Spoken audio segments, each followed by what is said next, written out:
There are times in my life where I think back and say, man, I was a loser back then. I mean, I still am a bit of a loser, but less of one than I used to be since high school. And, geez, it would have been nice to have friends like Okarun and Gigi and Kinta back then. I'm Mr. J, and sometimes the biggest loser is yourself. Super important thing I'm going to say first and foremost is close to the end of the video, I'm going to talk about a serious topic that I hadn't discussed since the first time I talked about DanDaDan on my channel, okay? Okay, let's not dilly-dally. As DanDaDan Season 2 premiered earlier this year, I look back having read up to chapter 215 as of writing this script, and remember part of what started this video idea had dawned on me in a conversation about DanDaDan with my brother. And that thought is that a lot of what bothers people about the main cast is they forget that they were like them at one point in time. From my perspective, it's that those people perceive themselves as so perfect or infallible as human beings that they can't look back on their cringeworthy or idiotic moments in life and see the times they messed up. Some folks don't want to look at or acknowledge the rough upbringing of Ira, or the mopey and self-depreciating beginnings of Okarun. Going even further with this point is how the internet has a conniption over Kinta and how proud and boisterous he presents himself to be. People tend to forget Okarun didn't start out as an outspoken and confident protagonist in his own right.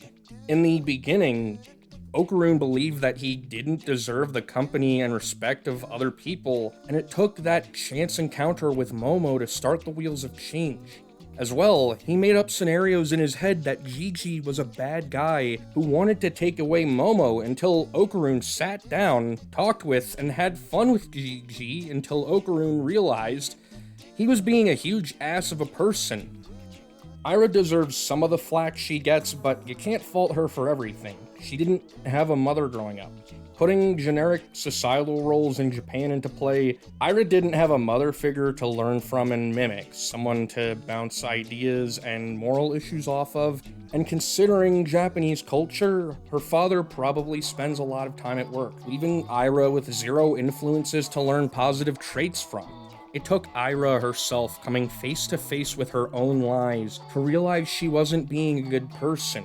She's still a stubborn and prideful character, but Ira now has friends that she can spin a moral fiber with. And Kinta?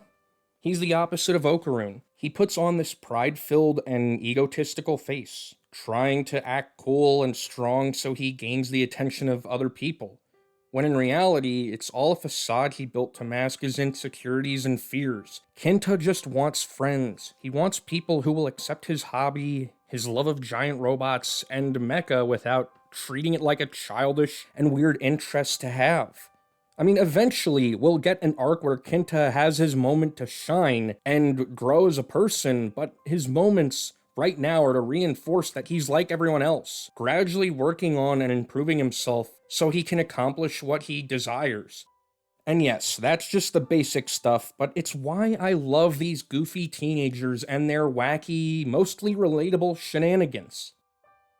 And the main cast of DanDaDan exemplify that we were all once awkward, goofy, and confused teenagers finding our way through the world. We all wanted to be noticed by someone in some capacity. Or once, some of you put on a Chunibyo act to feel important, or so life didn't feel so monotonous. Maybe you craved attention and spread gossip to feel in power, or you drifted along feeling unworthy of other people's time and presence. There are a lot of things that can happen.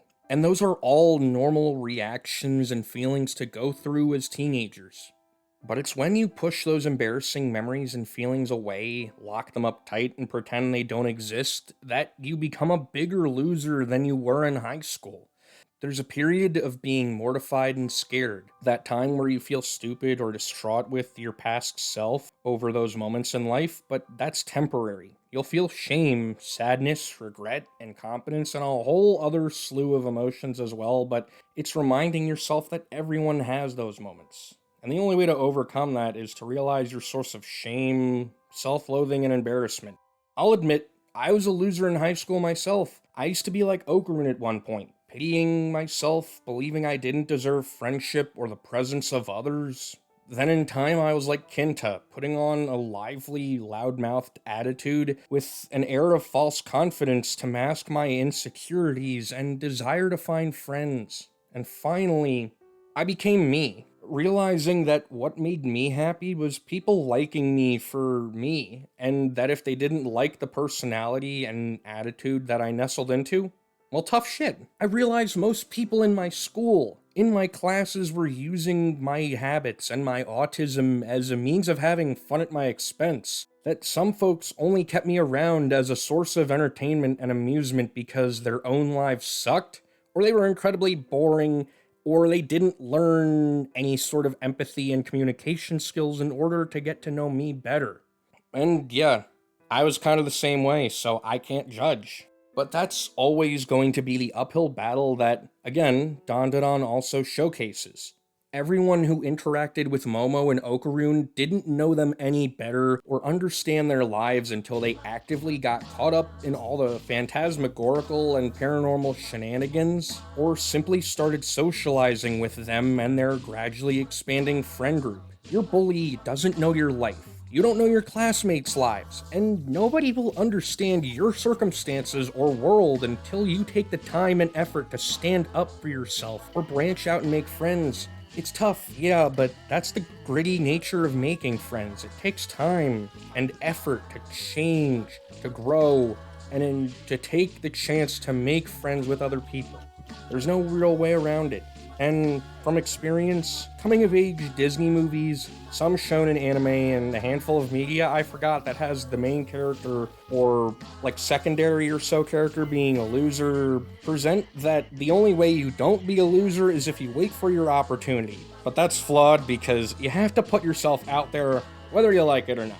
And yeah, it sucks that not everyone will get to know the real you or take the time to get past their preconceived notions and rumors surrounding you, but that's life. Not everyone is going to want to be your friend, and not everyone is willing to extend an olive branch or a handout in good faith. I can't tell you where to start or how to easily make friends or give you some magical guidebook to navigate the complex social world of high school. What I can give you, or tell you more accurately, is that there is no simple way to stop people from viewing you as a loser, or halting the self-inflicted feeling of being a loser.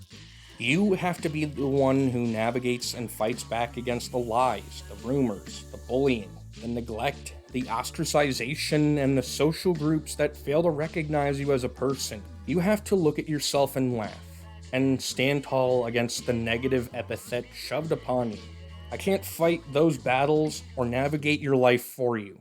You have to be the one who breaks free of the self-perception of being a loser. Albeit if you're the type of person who religiously watches Andrew Tate, listens to the teaching of political grifters, or devoutly believes women, different ethnicities, and the LGBTQ community are inferior to white men and the like, and pushes fascistic and neo-Nazi rhetoric, forget everything I just said here. You will stay a loser, and you have close to no chance to improve because you found a comfy little lie to nestle up against and suck off like the joke that you are. You have no argument, no riz, no moral compass, no decorum, and no tact. You want people to start liking you, then start punting those losers out of your world. And I can't stop you from listening to these guys, or making you believe everything they say, but I can call you a loser because it's the appropriate thing to do. So to those of you who still love Nux Taku, or Andrew Tate, or The Quartering, or Rev Says Desu, you're a loser. Alright, I'm just letting everyone know, this section will bring me close to the ending of the video because I'll be briefly discussing a topic I didn't cover last time, assault.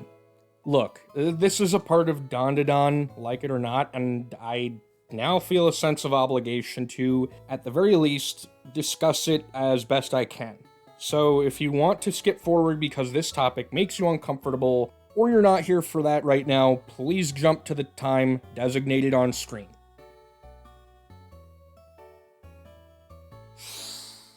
Okay, to those of you who haven't skipped ahead to the end, now that I have your attention, please remember that assault, more accurately, sexual assault, is not a lighthearted subject.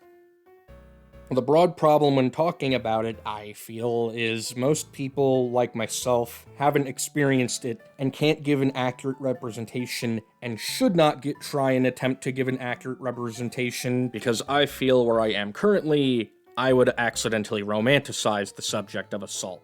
That's just me. Or for some who have gone through assault and have a platform, they'll have the tendency to make it about them and their troubles, or someone who hasn't gone through assault is using a fabricated story for sympathy and attention.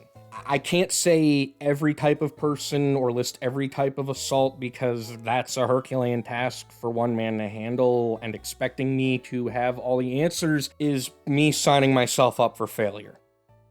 What I can say for certain is don't be like Limus T. Slime, because how she handled discussing assault in her one video and everything past it makes a mockery of the subject and those unfortunately involved in assault. Look, I have my own criticisms of Has-Been Hotel that I'm keeping to myself, but to boil down my feelings about her video and post-video antics, you're allowed to have criticisms of the show and how it handles everything. The severe issue here, though, is Limus getting a signature for the voice actor for Sir Pentious on a printed cutout of her video, and in my opinion, using that as a way to make the situation about her and focus the spotlight on her woes and assault. Limus is not Angel Dust, or Husk, or Sir Pentious, or any other character in fiction. Limus is Limus. Her experiences of assault and every mental and psychological factor related to assault are hers. She cannot speak for all the experiences of assault that real or fictional people have gone through. She only knows what she went through, and to a relative degree, can't speak for anyone else the same way she would talk about her own experiences. I'm going off script here for a moment, but look, I'm just gonna say this. Assault is not my forte. Anything linked to it is not my forte, and I really don't want to linger too much because I don't want to dig myself into a hole. So here's what I will say. What I believe is that what Limus did was very stupid and very childish, and I'll reiterate that until the sun blows up, because I may not have gone through those sorts of things. But the thing I do know is that you have to talk about these things with tact. You have to act with these things with decorum. You have to show social awareness, because when you do something like getting the signature of a voice actor on a cutout to agitate someone in a creative space, it makes the whole situation and it makes the whole topic of assault look childish. And that's not something you want to do. But anyway, back on to what I was going to say earlier. This part is essentially using Limus as an example as to how you don't handle talking about and dealing with assault to other adults.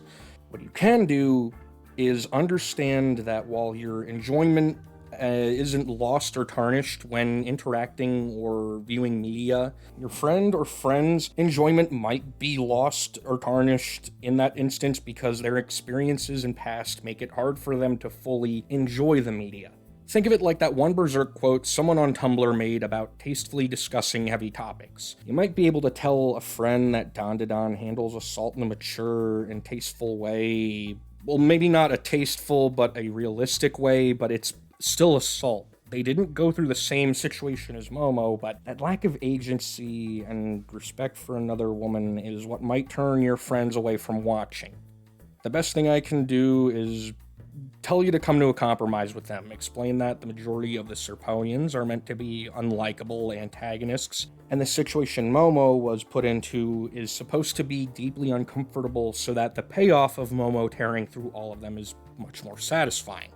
And if that doesn't change anything, don't push the subject.